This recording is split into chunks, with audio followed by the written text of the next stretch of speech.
सबसे पहले आज बात महिला सुरक्षा पर करनी है। उत्तर प्रदेश के बनारस की हिंदू विश्वविद्यालय में आज क्लासेस नहीं चली, कोई पढ़ाई नहीं हुई। कैंपस में धरना प्रदर्शन, दिन भर हंगामा चलता रहा। पता इसकी वजह क्या थी? यूनिवर्सिटी कैंपस में रात को एक छात्रा से छेड़छाड़ की शर्मनाक घटना हुई। 3 गुंडों ने लड़की से ना सिर्फ बदतमीजी की बल्कि उसका वीडियो भी बनाया। बदमाशों का धाएं धाएं एनकाउंटर करने वाली यूपी पुलिस से सिर्फ एक सवाल पूछना है कि अपराधियों को ये हरकत करते हुए खाकी का डर क्यों नहीं लगता?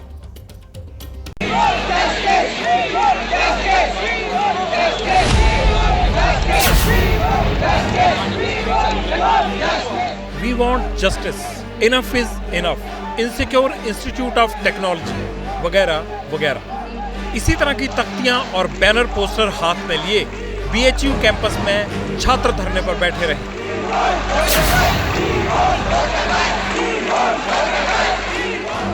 यूनिवर्सिटी प्रशासन के खिलाफ जोरदार नारेबाजी चलती रही। दिन भर बेहिसाब बवाल हुआ। छात्रों का आक्रोश देखकर यूनिवर्सिटी प्रशासन दफ्तर में दुबका रहा, पुलिस भी तमाशबीन बनी रही। लेकिन सवाल यह है कि यह सब हुआ क्यों? इसलिए क्योंकि बीएचयू कैंपस में एक छात्रा से छेड़छाड़ की सनसनीखेज वारदात हुई है। बुधवार रात के करीब 1:30 बजे का वक्त था। छात्रा कैंपस में अपने दोस्त के साथ टहल रही थी। मोटरसाइकिल पर सवार 3 शख्स आए। छात्रा से छेड़छाड़ और बदसलूकी की गई। आरोप है कि गन पॉइंट पर छात्रा के कपड़े उतरवाए गए। सर, ये वही मार्ग है जहां से बीते रात एक छात्रा गुजर रही थी और उससे छेड़खानी की बातें, उससे बदसलूकी की बातें सामने आ रही है, जिसके बाद हजारों की संख्या में छात्र आज सुबह से ही प्रदर्शन कर रहे हैं। आईआईटी बीएचयू के स्टूडेंट्स का तो ये भी कहना है कि बदमाशों ने पूरी वारदात का वीडियो भी बनाया। सुबह खबर फैली तो कैंपस में हंगामा हो गया। करीब 2500 छात्रों ने राजपूताना हॉस्टल के सामने प्रोटेस्ट शुरू कर दिया। इसके बाद विरोध की हवा पूरे कैंपस में फैल गई। देखते ही देखते हजारों की संख्या में छात्र विरोध में शामिल हो गए। पूरा कैंपस बंद करा दिया। क्लास और लैब भी नहीं चली। यहाँ की छात्राओं का जो है एक डर बना हुआ है, क्योंकि बाहर के छात्र आते हैं, तमाम तरह की गतिविधियां करते हैं, अश्लील बातें करते हैं, अश्लील हरकतें करते हैं, जो कि एक आईआईटी के लिए उचित नहीं है ये चीज़। प्रोक्टोरियल बोर्ड यहाँ पे सिर्फ बातें करता, कुछ करता नहीं। हम लोग कोई भी इशू देते हैं तो कहते हैं जाओ पुलिस में जाओ, यहाँ जाओ, हम करेंगे, करते कुछ नहीं है। हमें सिर्फ आश्वासन मिलता है, कुछ काम नहीं होता। छात्रों का आक्रोश देखकर यूनिवर्सिटी प्रशासन के हाथ पांव फूल गए। आनन फानन में पुलिस बुलाई गई। फिलहाल पुलिस ने एफआईआर तो दर्ज कर ली है, जिसमें छात्रा ने बताया है कि मैं अपने hostel new girls IIT BHU से निकली थी। जैसे ही गांधी स्मृति छात्रावास चौराहे के पास पहुंची, वहीं पर मुझे मेरा दोस्त मिल गया। हम दोनों साथ में जा रहे थे कि रास्ते में करमन बाबा मंदिर से करीब 300-400 मीटर के बीच एक बाइक आई, जिस पर 3 लोग बैठे थे। उन्होंने अपनी बाइक वहीं खड़ी कर दी और मुझे और मेरे दोस्त को अलग अलग कर दिया। मेरा मुंह पूरी तरह से दबा लिया। फिर एक कोने में लेकर गए। पहले मुझे गलत नियत से छुआ, उसके बाद मेरे सारे कपड़े निकालकर वीडियो और फोटो बनाई। जब मैं बचाव के लिए चिल्लाई तो मुझे मारने की धमकी दी। मेरा फोन नंबर भी ले लिया और 10-15 मिनट तक मुझे बंधक बनाए रखा। महिला के साथ छेड़छाड़ के संबंध में एक तहरीर है पुलिस स्टेशन लंका को प्राप्त हुई, जिसमें सुसंगत धाराओं में अभियोग पंजीकृत कर लिया गया है। कौन लड़के उस छेड़छाड़ की घटना में संलिप्त थे, उनको ट्रेस करने का प्रयास किया जा रहा है। उसके लिए टीम गठित कर दी गई है। यानी मामला 2017 की तरह ही बेहद सीरियस है।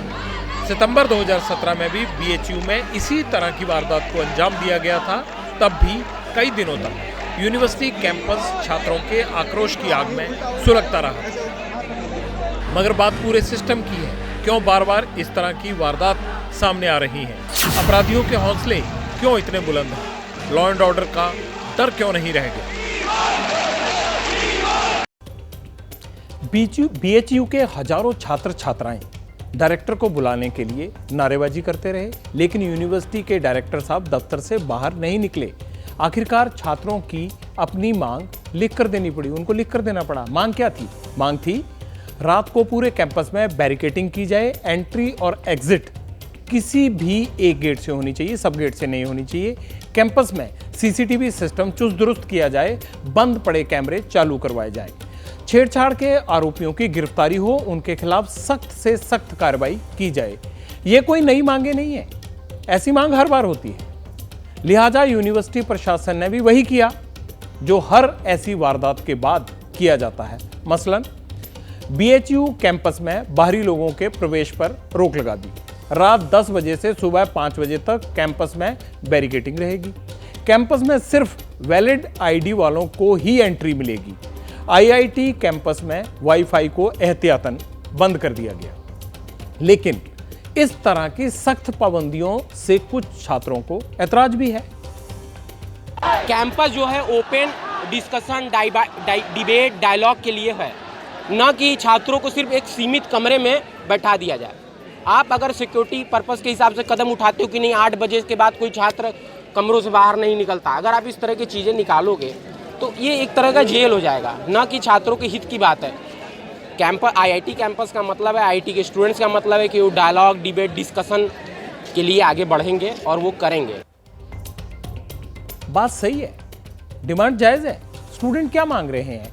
यही कि यूनिवर्सिटी कैंपस में सिस्टम ऐसा हो जिसमें छात्र छात्राएं सुरक्षित महसूस करें। यह क्या उनका?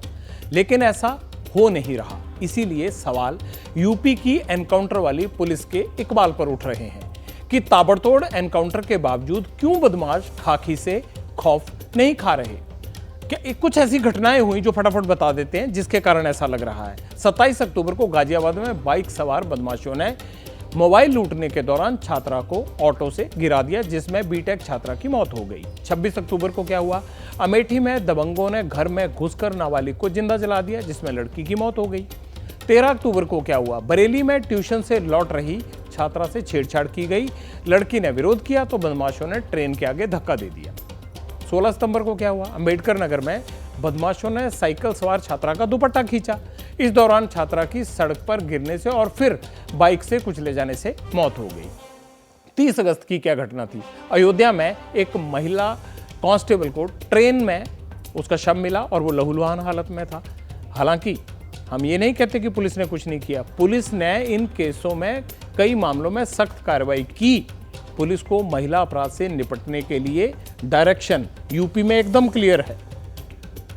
चलती हुई किसी बेटी के साथ अगर किसी ने छेड़छाड़ करके उसकी सुरक्षा में सेंध लगाने का कार्य करे किया तो अगले चौराहे पर उस ओहदे का इंतजार यमराज कर रहा होगा। उसको फिर यमराज के यहां भेजने से कोई रोक नहीं पाएगा। यूपी सरकार ने 2017 में बेटियों के खिलाफ अपराध रोकने के लिए एंटी रोमियो स्क्वाड बनाया था, जिसे लेकर खूब वाहवाही भी लूटी थी। लेकिन क्या वाकई यूपी में क्राइम कम हुआ? एनसीआरबी यानी नेशनल क्राइम रिकॉर्ड ब्यूरो के आंकड़े क्या कहते हैं, उसके मार्फत जरा समझते हैं। यूपी में महिलाओं के खिलाफ 56,000 से ज्यादा मामले सामने आए हैं। साल दर साल महिला अपराध को लेकर यूपी टॉप पर है। दूसरे नंबर पर राजस्थान है और राजस्थान में 40,000 से ज्यादा केस सामने आए हैं। महाराष्ट्र, बंगाल, उड़ीसा जैसे राज्य भी टॉप 10 की लिस्ट में शामिल हैं महिला अपराध को लेकर। असम, तेलंगाना और बिहार में भी आधी आबादी के खिलाफ अपराधों की लिस्ट लंबी है। ये आंकड़ा 2021 का है। 4,28,278 महिलाएं किसी न किसी तरह से क्राइम का शिकार हुई। 2020 के मुकाबले ये आंकड़ा 15% ज्यादा है।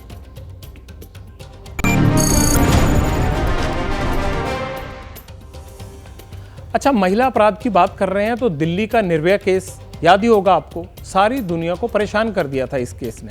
इस वारदात के बाद महिलाओं की सुरक्षा के लिए निर्भया फंड भी बनाया गया था।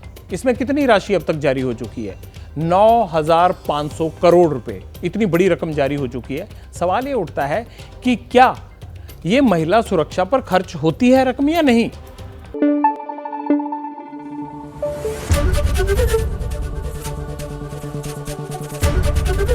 एबीपी न्यूज आपको रखे आगे।